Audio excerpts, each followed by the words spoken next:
ပိုးလူပင်လယ်စာဟင်းလေးချက်စားထားတာတော်တော်လေးစားကောင်းလို့ချက်နည်းလေးပြောပြပါမယ်။ဒီဟင်းလေးကထမင်းနဲ့နေစားရင်တော်တော်လေးထမင်းစားလို့မိန်တဲ့ဟင်းလေးပါ။ဒီဟင်းလေးကချက်ရတာလွယ်မြန်မြန်ပါတယ်။စားလို့ရန်ကောင်းလို့ထမင်း3ပကံတောင်ကုန်သွားပါတယ်။ပင်လယ်စာအဆက်ချက်လေးကပဝင်ပစ္စည်းများများစားလည်းမလိုပါဘူး။ကြက်သွန်ဖြူရဲ့ငရုတ်သီးစိမ်းရဲ့ငပိစိမ်းသားလေးရဲ့ဆိုရင်ရပါပြီ။ကျက်သွန်ပြူနဲ့ငရုတ်သီးစိမ်းလေးကိုထောင်းထားပါမယ်။ပြီးတော့ဒီဟင်းရဲ့အားသာချက်ကစီအများကြီးမလိုပါဘူး။စီတစ်စက်နှစ်စက်ထည့်ပြီးရင်ရပါပြီ။စီထည့်ပြီးသွားလို့ရှိရင်ငရုတ်သီးစိမ်းနဲ့ကျက်သွန်ပြူထည့်မယ်။ပြီးသွားလို့ရှိရင်စနုံးမုတ်လေးနည်းနည်းထည့်လိုက်ပါတယ်။ပြီးရင်ငပိလေးကိုထည့်လိုက်ပါမယ်။ပြီးသွားရင်တော့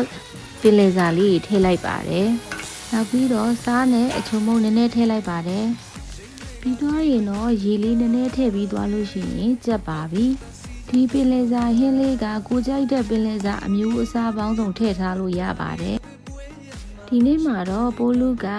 မှာရှိတဲ့ပင်လယ်စာလေးတွေနဲ့ပဲရှိတာလေးကိုချက်စားလိုက်တာပါ။